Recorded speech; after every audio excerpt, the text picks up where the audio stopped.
Hello everyone, welcome to Prime Business. I am Pius Kujubaka. The West Africa Regional Director of CAS International, Apiakusi Adumako, has entreated Multichoice Ghana to move fast and address all issues with the Ministry of Communication and Digital Technology on the critical pricing information requested under the Electronic Communications Act. His concern follows the daily fine of 10,000 cedis imposed on Multichoice by government for failing to submit pricing data. Reacting to the development, Mr. Adumako said the longer the issue drags, it may affect Multichoice operations. I know that Multichoice should know that the longer this whole back and forth goes, the longer it takes consumers whose subscription has ended any appetite to renew. And even if they are monitoring their revenue flow day by day, they may see that things may be dipping because there's a whole lot of uncertainty. And so naturally, one would expect Multichoice to quickly do what is needful.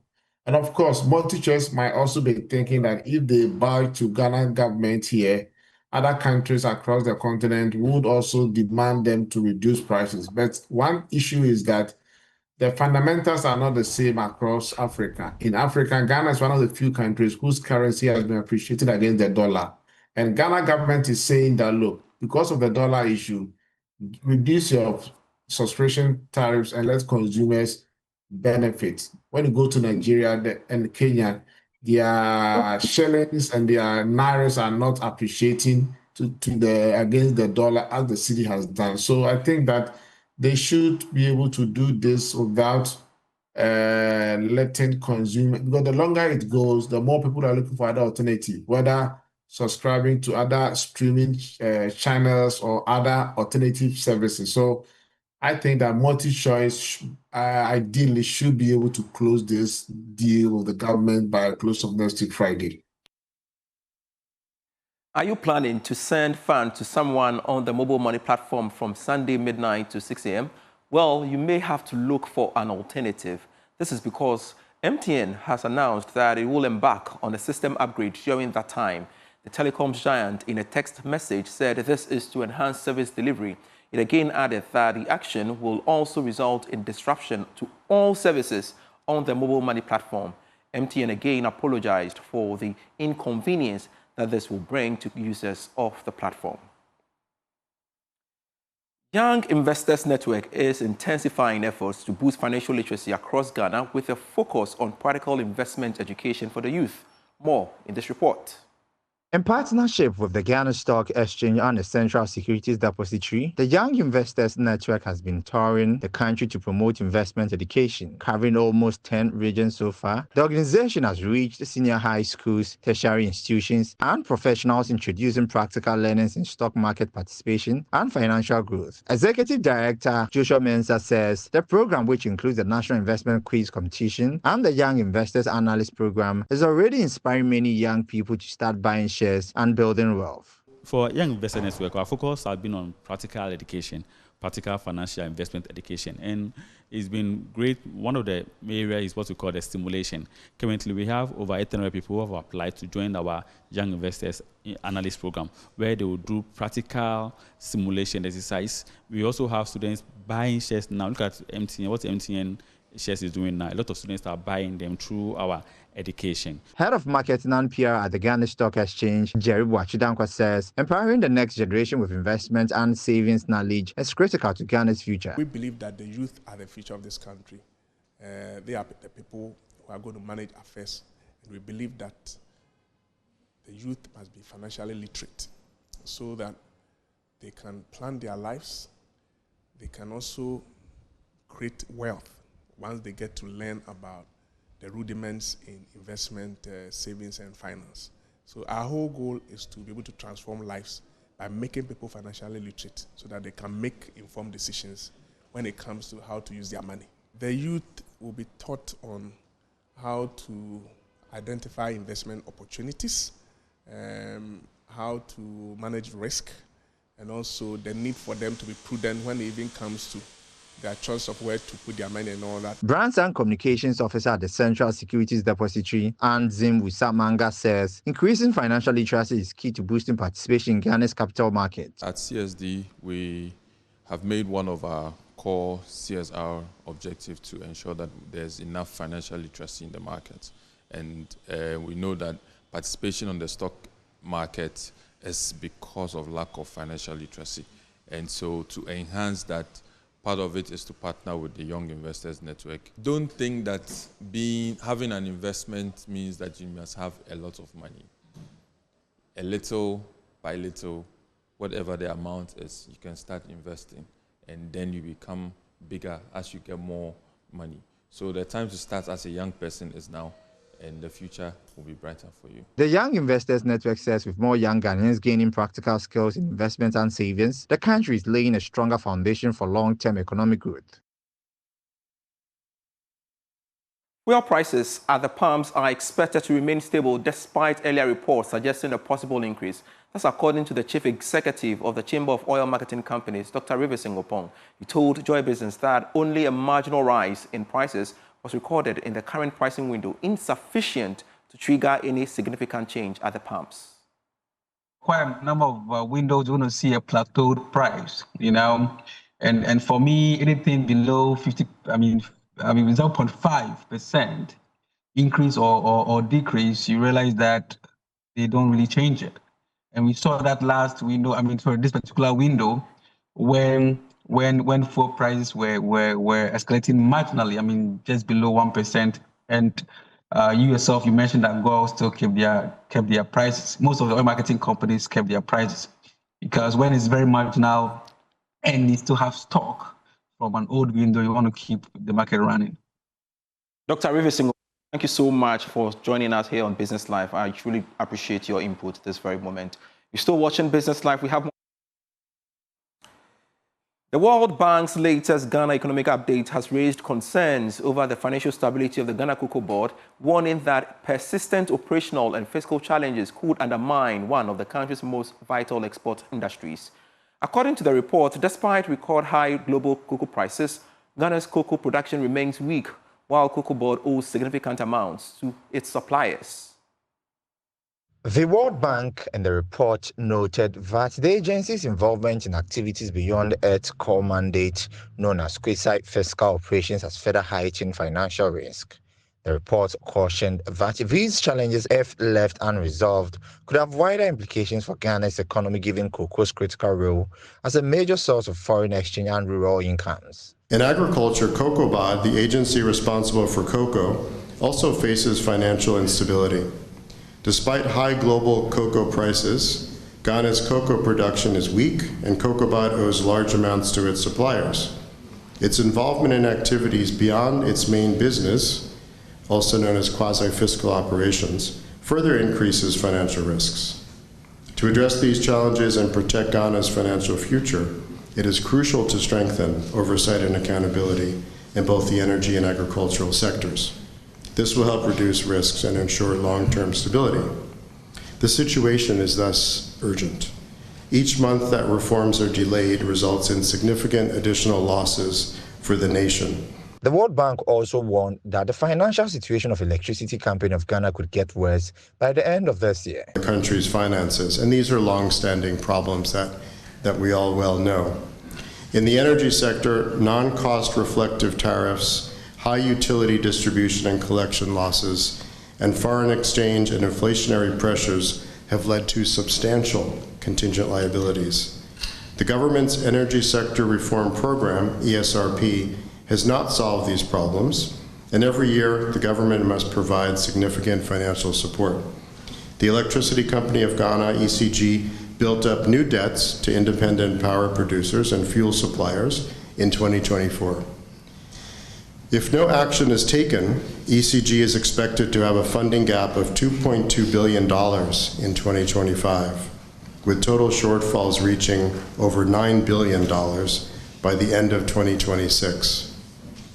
So this annual amount that I just mentioned, the estimate of $2.2 billion, is actually more than Ghana receives from the World Bank and the IMF in any given year, thus indicating the magnitude that we are facing.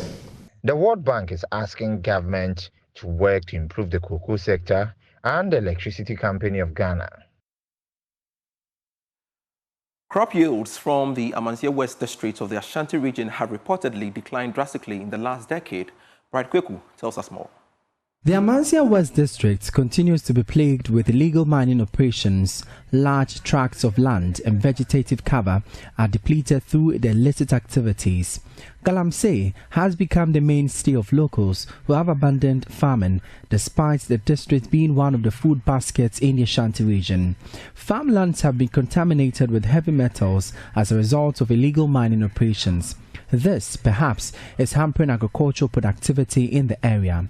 Sadiq Adams is a research assistant at the Soil Research Institute of the CSIR. Tontochrome happened to be much more contaminated than the rest.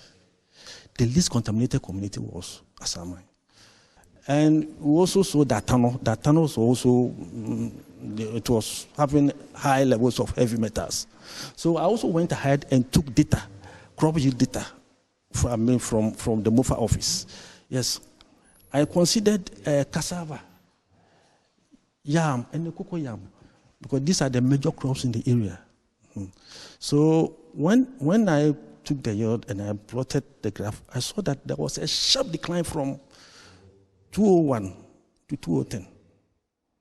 There was a sharp decline, but there was a stable yield from 2010 to 2020.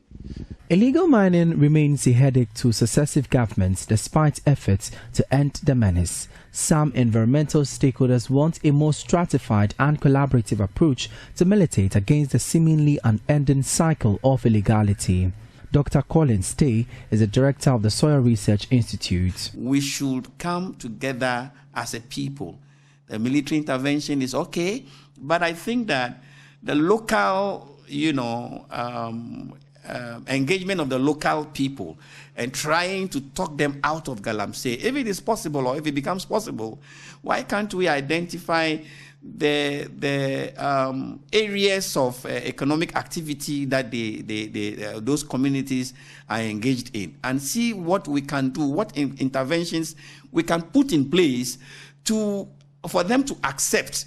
And once these local people accept the intervention we are offering them, I'm very sure that they will move away from the Galamsey activities and will have our environment back. A report on the ongoing research was presented at the 2025 in-house review conference of the Research Institute. It is aimed at improving research development. Head of the Animal and Crops Science at the KNUST, Professor Luga, highlighted the need for heavy investment into local research.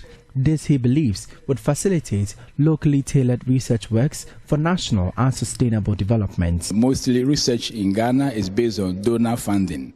So you get money for what you're supposed to do, and then it's more or less tailored in that direction. So if government comes in to give support to researchers, that will really inform a lot of national policy. Yeah, but for now, we don't have a lot of research funding, and we hope that this situation should improve. For Joy News, my name is Emmanuel Bright Kweku.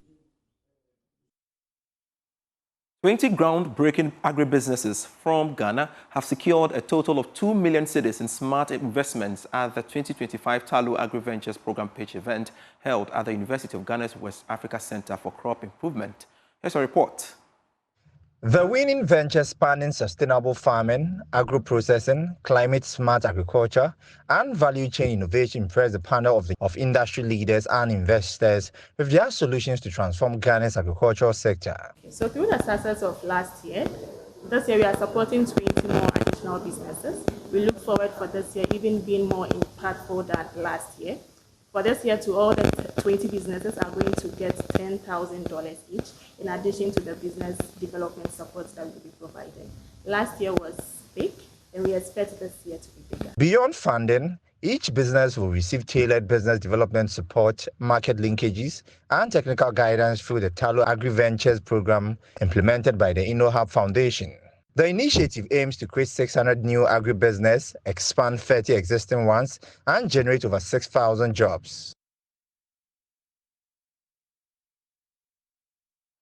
The Management Development and Productivity Institute and the Fair Wages and Salaries Commission have met to deliberate on the implementation of Ghana's 24-hour economy policy.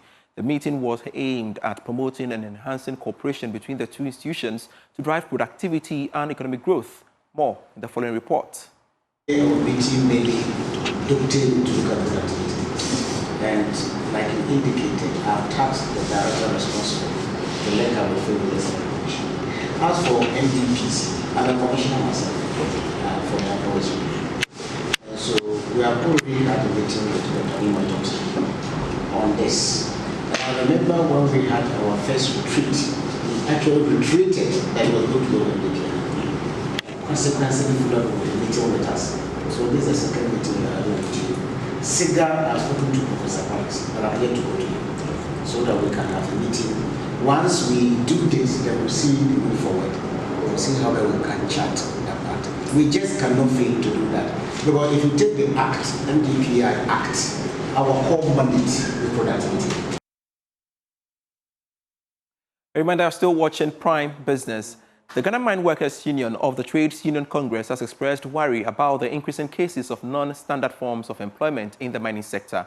According to the union, as at end of 2024, over 90% of the workforce in the mining sector are engaged in non-standard forms of employment, with standard employment sitting just about 10%. Here's a report from the union's National Executive Council meeting held in Takwa.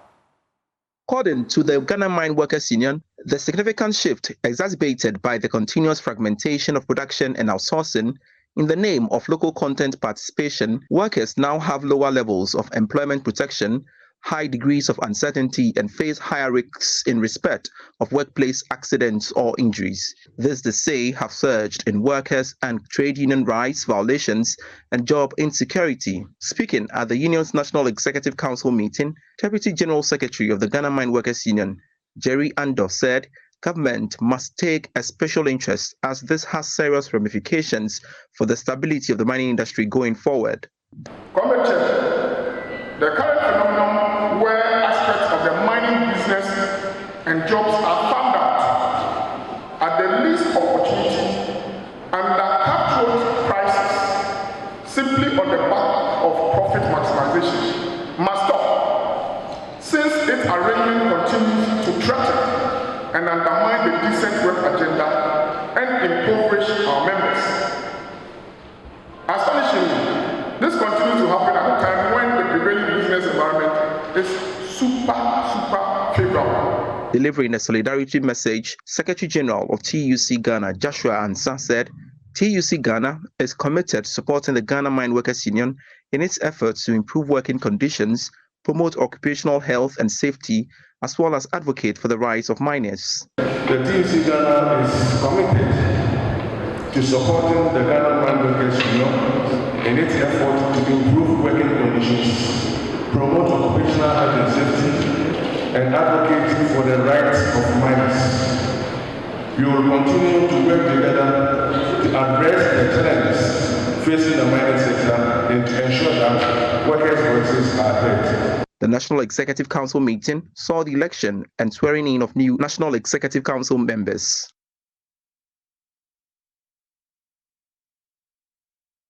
And we've got more stories for you when you log on to myjoyonline.com/business for all the great business stories here in Ghana and beyond. Do visit the portal and get yourselves updated. I am Pius Kojo Baka, always a delight serving you. Do have a lovely weekend.